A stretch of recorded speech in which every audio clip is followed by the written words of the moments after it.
genetic mutations in their own singular ways, like Luka Doncic. And before anyone freaks out, let's be clear, Luka, of course, does not have all LeBron's physical gifts. But he has some different ones, and the similarities between the way the two take over the game from the forward position by scoring and playmaking and expertly directing the traffic around them has simply jumped off the screen in the last 2 games that they played against each other. There was the game last month, right, where both Luka and LeBron had triple-doubles. A game finally decided in overtime on this LeBron step-back dagger. Here we go. Yeah. And today, which Dallas broke open in the third quarter thanks to a 28-5 run that Doncic powered with 16 points and 5 assists in just that quarter alone. Luka would finish overall with 27 points, 10 assists, 9 rebounds, and 3 steals. And in the fourth quarter, he did this. Look familiar, huh? This time it's him with a step-back 3 over LeBron. Here was Dallas coach Rick Carlisle after. He hit a couple of hellacious shots, there's just a small handful of guys in the whole world that can hit. And, LeBron James is one of them. He's one of them. Those step-back 30-footers are, it's hard to describe how difficult the shot is and how easy he makes it look. Rick has seen a few things in his time in the NBA since 1984, and again, he's making the comparison to LeBron, and again, it's not an accident. LeBron is flat out the player that Luka idolized when he was growing up in Slovenia, and in a way still does. Last year, after Luka played LeBron for the first time ever, he asked LeBron for his jersey and an autograph. Both players were tabbed young as prodigies. LeBron was the chosen one, right? One of Luka's nicknames over in Europe was Wonder Boy. And both faced the pressure of coming into the NBA with towering expectations, which they both almost immediately began to exceed. Now, of course, there is a long, long way to go in Luka's career. Forget emulating LeBron's 8 straight finals appearances. Luka hasn't even been to the playoffs once yet. It's certainly possible Luka never fulfills the intense promise he's showing now, that he ends up being more Harold Miner than Kobe. But the fact that we're even having the discussion is in its own way new and a whole lot of fun to watch unfold. So, Chiney, I doubt that the Mavericks win over the Lakers made you change your mind about Luka. You've been up on him all season. But did it change anything about the Mavericks' outlook for this season for you? Yeah, entering the game, I had a question, or even entering the season, I had a question, will the Mavs be in the playoffs? I got an answer yesterday, yes. And when you're making the LeBron and Luka comparisons, it's funny because I think about when your idols become your rivals. Rick Ross, oh, that's a song? Yep. This is exactly the case. LeBron has played so long that a lot of the up-and-comers looked to his game and said, you know what, I may not be able to jump as high, dunk as much, and be that physically dominant. How am I going to put my new age twist on this? And Luka's doing it. And you can even step back 3, yes, but Luka does it a little differently. I was watching his game yesterday, and I was like, okay, this guy, he's so good because not only he's good going right, most point guards or forwards that initiate offense use their dominant hand to go right, he goes left. And when he goes left, sometimes he's baiting you with the between the legs to get to his left. He's better finishing. He came back in better condition, stronger. So you're seeing the best version of himself. But the thing that I had my eye on was like, okay, you're on the left side of the court. You hit this step back 3. That's where it's easier for people to defend you when you're a right-handed shooter. He's still knocking down these quote-unquote hellacious shots. Yep. So yeah, this is Luka, and I talked to my guy Dwight Powell. We went to Stanford together. He's a glue guy for the Mavericks, and Dwight was basically saying this is so different because we're winning games. And it's not like just the way we're winning. They dominated the Lakers in the second half. He's hitting tough shots in close games. He's really galvanizing his team to do it in a way that I was really impressed with yesterday watching at Staples. Yeah, a series they won in the postseason was over the Heat in 2011. That is crazy, by the way. The last playoff series they won was when they won the title. That's an insane drop-off. 2020, 2011. Yeah, and I think there are moments in the trajectory of a team's growth, particularly a young team, where you do set the story. And the bottom line is they went and beat the best team in basketball on the road last night. And I do think it bodes well for the future. The thing about Luka is we see the step backs a lot because it's sort of the flavor of the year. Sure. He is getting to the hole, and this is where the LeBron comparison is. In the half court. Yep. In the third quarter last night, he took an inbound, he inbounded the ball, got it right back from KP, went around 2 staggered screens, untouched around the entire perimeter of the floor to the hole. Nobody does that except one guy I can think of. in the half court in a situation like that. And he's doing it differently. And I've always said that international players have a different cadence to their game. What works for LeBron is his physicality, his athleticism. No one wants to stop that freight train. But Luka, he's shifty. So he'll get in between the legs and, go in between the legs, and you'll see he'll shoot a step back three, or he'll use his momentum extremely well to get to the rim. And now that he has more muscle, more strength, he's finishing at a great clip. Yeah, I mean, if LeBron's the fastball pitcher of this genre, he's the off-speed guy. Yeah, and look, we said he's not, again, physically he is not LeBron. Nobody is LeBron. He did dunk it yesterday, though. But Luka's a big dude in his own right and has his own, to your point, physical gifts that he can use to be around the basket. And right now, already the best pick and roll player in the game in terms of efficiency. Doing it with Powell, doing it with KP. I mean, it's incredible. Okay, but just to your point, their Mavericks are definitely a playoff team. Yes, I think they're the fourth Lakers, spot Clippers, right Rockets, that's 3. Jazz, Nuggets, right? Right now, Timberwolves are in there somewhere, right? Or sorry, the Mavericks are in there at 4. I'm just going down there, right? We've got Nuggets, maybe Portland, It's a wild maybe west. Orleans, maybe the Wolves, maybe, I'm San Antonio, I'm not sure. Producer Jesse's in my ear saying, Spurs. Doesn't look so good for them. There's still a battle for that 7 or 8 spot. But I think New Orleans thinks that they might get in there. I'm willing to put Dallas a tier above the This slump. might be who they are, and this might be who Luka is. I am not doubting them for sure. Daryl Morey tweeted this morning, what do you mean? Of course the Mavericks are a playoff team, and that's coming from a rival Texas GM. But I just think if you're going to say they are, you have to talk about who is out of that top 8 as well. There's still some teams going there at the bottom. Let's talk about the Lakers side of things, because following the loss, Anthony Davis had this to say about his team's approach to bouncing back. Our whole thing, we don't want to lose 20 in a row, ever. So it's definitely going to be a bounce back game. We want to make sure that we correct everything that we did poorly tonight. The realistic is the mindset. It's not about, sometimes you lose games in a row, it happens, but, just having that mindset and that approach. All right, so Kevin, Los Angeles Lakers say no 2-game losing streaks all season. Is that realistic? Yeah, I think it's realistic. I mean, the Warriors, I think, went close to 2 seasons during their early run, but they didn't do it. What I like about it is it sort of counters the previous LeBron teams in Cleveland. I mean, there's been this sense that pay no attention to what you see in the first 6 months of the year because of the NBA season, because it's not an indication of who we are. And what this says is we have a commitment to defense every single night. I mean, that's what they're talking about. When a team is coasting, it's not because they're not putting it together offensively. It's because they're not really trying on the defensive end. And in this respect, I think it is realistic, and I think the sentiment is noble. Yeah, I think it's interesting because when you think about this Lakers team, their first win streak was predicated on defense. They were the best defensive team in the NBA. They sort of dropped a couple notches. I think they're 5th best now. And then now this win streak was predicated on offense. They were the 6th best offensive team in the NBA. And I think sometimes you think one night it's going to be defense, one night it's going to be offense. What they learned yesterday, that it has to be defense 24/7. We can't rely on us shooting the ball, LeBron taking over, AD racking them up in the first half. You have to have that consistent defensive energy and effort for them to win. So I think that's the best takeaway if you're the Lakers and you see this loss. All right, now we know we have to bring our defense every night. Offense will just come and go. Well, here's their schedule for December coming up. It does get tougher, right, in this next month. And you can see some things in there that at least have the danger of being back-to-back losses. Not saying that they will end up being. But, Kevin, to your point about the Warriors, I want to explain how hard this is to do. Yeah. Right? Because, yes, the 2016 Warriors did it. They went through that whole 73-win season without a back-to-back loss. Guess what?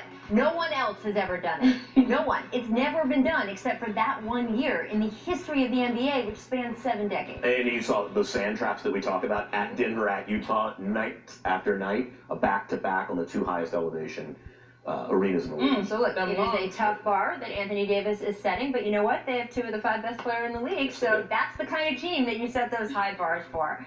Coming up, the Clippers put up 150 last night, but Doc says PG and Kawhi haven't even practiced in the same lineup yet. Well, what happens when they do? Oh, it's going to get serious. First, though, it's... That's Vince Zoe. That is Vince Zoe. Oh, look at that. Yes, that is it. Florida Gulf Coast used to be the ones dunking on people. Yes. Life comes at you fast. Things change. Do you dunk like that? All the time. Yeah. All the time. Kevin? Yes, on a nerf. On a nerf. In a trampoline. On the bottom. Yes, in a storage. Baron Davis, there it is. Below the doorknob. Miss. Oh, T-Mac. Oh, yeah, T-Mac, yes. Warriors Magic. Markel Fultz watching drive in, loses control, but then taps it up in. Watch another look here. Oh, that's crazy. That's Right? kind of Oh, nuts. that's crazy. All right, and then later in the game, get another wild tip, Willie Cauley-Stein. So which is more impressive? I always go with the little guy. Right. Because like he's got more to do there. Yes. Yeah, I go with Fultz just because he really peaked that and then tapped it in, and Cauley-Stein, that was like luck. That was a little bit of luck. And I've been informed I'm the only person who likes those Orlando jerseys. I like them too. Thank you. Okay. Once I said I liked them, I got them, so I like them all. I like all the jerseys. Just one more jersey? Yes. Those Mavs jerseys yesterday. Yeah. Make recognition. Dirk sat courtside during the Mavs-Lakers game. Staples gave him a tribute video and a standing ovation. Kevin, do you really miss Dirk, or do you really miss Yes, Dirk? as a self-effacing person, he was the great self-effacing athlete. He was also the first unicorn. I mean, not the first unicorn. Oh, might have been the first unicorn. But, I mean, he is, but, you know, you miss him a lot less if you're 13-5 or whatever the Mavericks are right now. That is. As a league, we miss Of Dirk. course do. we miss him. Right? And I do want to know how much ice cream he's eaten, because every time I ask someone around Dallas about Dirk, they're like, he's been eating a lot of But ice he cream. said that. Fourth 60th point game of your career. You're tied now for third most all-time with Michael Jordan. You're on a list with Wilt Chamberlain, Kobe Bryant, Michael Jordan. When you hear your name with those three, what goes through your mind? That's greatness right there. Those guys are something that I'm trying to get to. You know, hopefully at the end of it, when it's all said and done, I can be missing in that group, you know, forever. You know, so still a work in progress, but we're working to get to there. All right, so that was James Harden talking a little bit about just the significance, right, of dropping 60 in 3 quarters. We're also about to show you Harden's reaction. This is when he was on the bench and finding out he was just a little bit outside his career high, right? So here he is, chasing 60. Then he's like, come on, I was right there. I was right there. Could have been, but just right there. Couple points. He's really shocked. He's right there. For effect. I mean, you gotta put the hands on the head for effect. We'll be good. All right. Do you think, Ms. Rockets fan growing up around Houston, Stan, yes. that they should have left him in to chase 80? So this is my philosophy when people are on to greatness. You should allow them to try to attain such greatness until they start messing up. Okay. So you should give shooters a grace period. I think there should be a conversation, especially like we're up by 50, all right? We're up by 40, shorty. Entering the fourth quarter, I'm gonna give you a good 2 minutes. If you're still cooking, I'll let you rock. But if not, I'm gonna pull you out after you miss 2 shots. That's it. I feel like that's like the streets know that that's how it's supposed to be done. Right. So when Clay goes off in 1 quarter, we feel some type of way. He's not from the streets. Yeah, I don't know if he's from the West streets. Virginia. I don't know if you're from the streets, but you should be from the streets. That third Ward, Houston, Texas. Pointing out, he So, might not know those rules. You may not know those rules. Dan Tony, I can help you. Let me tell you, all the Rockets fans were a little disappointed because we're like, we don't need him to get 81. 2 off his career high. Let him get that. And then, you know, maybe go 1 for 2, 1 for 3, and then pull him out. That's just my piece. So on the 80-point question, there's no right answer, because if you say you should take him out, then you're a killjoy. If you say You protect him. you could keep him in, now you're just stat padding and ball hogging and all that. I mean, I will say this. I do feel like, and I want to get your impression on this, on the Rockets narrative, because I think that in the last few years, I just feel like there are times where I feel like the objective of the Houston Rockets is James should win the MVP, James should go for 80, James, and at a certain point, are we going to have a conversation about what are the ingredients that are going to propel this team to a final? One of the benefits of being the kind of just absolute machine offense that can bury inferior opponents in 3 quarters is you get to rest guys in the 4th. And then so James Harden isn't gassed in May as he is every single year. Why do they flame out? Generally speaking, it's because James is gassed. Yeah. So I just think there is some push-pull. I'm with you. I remember that Sunday night about, 13, 14 years ago? How long has it been since Kobe's? Sunday night, Laker Whites against Toronto. Let me call Jordan Rose and ask him. Right, 13. I'm 13. It's in my ear. This is great. You just get answers put in your ear when you're on a show like this. This is fantastic. So there is something special about that. That is where the NBA sort of makes its magic. To your point about the Kobe game, by the way, and again, shout out Jalen, we love you. The Lakers were only up by 6 going into the 4th quarter. So obviously he I stayed forget in about that. because it was a close game. And they The needed Rockets every one of them points. led by 54 going So- into the fourth quarter. I mean, my take on the yes, you're damned if you do, damned if you don't. Right. And of the two paradigms you listed, you didn't even get to the injury, third rail, Right. right? Of, oh my God, what if they had left him in and then he sustained some sort of ACL injury or something, and, you know, people would have had D'Antoni's head in the streets or West Virginia or otherwise. But it's fun for me if he goes for 80. So as a fan, I am just going to say I understand there are more responsible people than me in the Rockets organization, because they get to have their job. I get to have mine as a fan and say, let them all stay in. When Steve Kerr used to pull Steph Curry that season where he was getting close to those kinds of scoring numbers, Yeah. I would Yeah, give you him a would do hard that, time yeah. all the But- time. What about us? Right, thank you. Watching television. Thank you. 281-832-713. But to your point, if he's gonna average 35 and not win MVP, then let him get his new career high one moment. It doesn't have to be 81, but he can go for 65. I like your compromise. I like this. Give him 2 minutes. Yeah, and, right? and when will this not work? Obviously, being so top heavy and top loaded on James Harden is not fun in the playoffs, but this is a new iteration of the Rockets with Russell Westbrook. Again, I talk about how their pace has changed. This is not the defensive team of 3 years ago. This is not the Chris Paul-led, smarter basketball IQ team. This is a team that can sort of offset James really taking a rest with Russ just changing the pace. So I think it's a new version of the Rockets, and they should have just let him get his new career high, guys. Again, what about us? Okay, we don't have to be irresponsible. We can just sit here and make wild requests. There you go. Let's talk about Enes Kanter posting a double-double in yesterday's win over the Knicks at Madison Square Garden. His old team. He's had a few old teams by now. It's what Kanter said about Knicks owner James Dolan after the game that is drawing attention, however. Here's the quote. It's terrible that they put the blame on this guy every time. I feel like he has, wait for it, nothing to do with it. You just gotta go out there and play basketball, right? He can't push you to go out there and play basketball. I feel like people blame him and people are wrong. I feel like he's a really good dude, and we are buddies now. So I'm gonna just let that quote sink in as I then read you what Kanter told our friend Howard Beck on the Full 48 podcast back in September. He said, quote, I'm not blaming anybody. I had an amazing time with the Knicks, but other teammates I talked to, or if they're on different teams, they always said, amazing city, MSG is amazing, everything is so good, but the ownership. They always keep saying, but the ownership. So, Kevin, do you believe Enes Kanter from roughly 6 weeks ago? This was not like an old buried quote we dug up. Or do you believe him from last night? No, I mean, it's interesting that MSG has a new public relations specialist, and he lives in Boston, which is even more interesting. Look, I think here's the question. You can cycle through rosters, you can cycle through superstars, you can cycle through management, you can cycle through coaches. And what is the constant variable if a team fails repeatedly for 20 years? We talk about accountability in sports, right? And ownership is the ultimate account. I mean, that is where the buck stops. And at a certain point, you have to look at the constant variable, and that would be ownership. Look, this is a superstar league, and that will always be the first ingredient for success. But once you get past that, ownership is the biggest determinant of franchise success. And this is a franchise that's been an abject failure, generation in, generation out, in the last 20, 25 years, and 20 years. And then that's the constant. I am going to take you a little bit behind the curtain. Mm-hmm. It's winter. It's cuffing season on the East Coast. I think players need a little bit more love. They need a little nurturing before 2020 vision gets in full effect. They're trying to think about, man, my past and all that stuff. They need love. On the Celtics, he's only averaging about 16 minutes per game. On the Knicks, he was at 26 minutes per game. So I think that's what he's speaking of. He's like, man, I miss those days when I used to get a little bit more love, a little bit more run. He's reminiscing on the past. He's not like, necessarily. now you can resign me. Yeah, exactly. Right? So Look at this. So warm. that's what I'm telling you. I think he's Love. getting a little bit of love here. It's cuffing season, people be in their feelings, and I think he's always sort of in that territory. Here's the deal. I'm just going to keep saying it every time we do a segment on the Knicks. Sorry, producer Steve.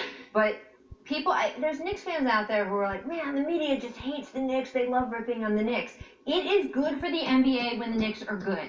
People in the media and other fans around the country, like unless you're playing them directly, want the Knicks to be good. Yes. And the reason why people are upset with James Dolan, to your point about the last 20 years, it's not just that he's an owner of a team. He is the owner, the custodian of one of the largest fan bases in the NBA. A team that seemingly has every advantage in That terms prints of money. location, Yes. money, television contract, the lure of a big city, all those things, marketing opportunities, and that's why people are so frustrated. It is not Knicks bashing. It is wanting a team that everybody knows has so much potential and that could make the NBA greater, being taken care of in a way that everybody except Enes Kanter this week disagrees with. Before we get to our jump recommends today, I want to play a clip. This is from a couple years ago. This was a sit down I did with LeBron and Dwayne Wade back in 2017. You'll see why it's relevant in a minute, but take a listen.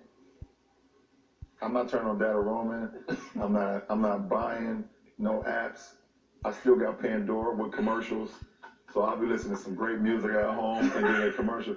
Hey, you want to win 3 tickets to come to the Cavs game? Meet LeBron, Dwayne, Kevin Love right now. And it just happened. I'm not. You know you're rich, right? I'm not paying for it. I'm not paying. I get it's free, right? That's true. It's true. True. The question there was about how cheap LeBron is, which all his friends talk about. And he said, I still have Pandora with the commercials. Well, Pandora signed him up after that interview, and that brings us to today. This is what the Jump recommends, brought to you by Pandora, who has partnered with Uninterrupted to create custom celebrity playlists. This is what that has brought. We have gotten all the way to here. He's now, not only did he get free Pandora from that interview, he's now getting paid to list his Revenge season playlist on Pandora. And what about you, And shout out to LeBron James, because he's getting me paid through association. I have my own playlist out there as well. Forget LeBron James. First time you ever heard that in your life. Forget LeBron's playlist. Mine's better. Dirty South playlist, Megan Stallion, UGK, everybody, you name it. Go to my playlist. I'm telling you, there's a lot of mileage off of one interview. Again. Yes.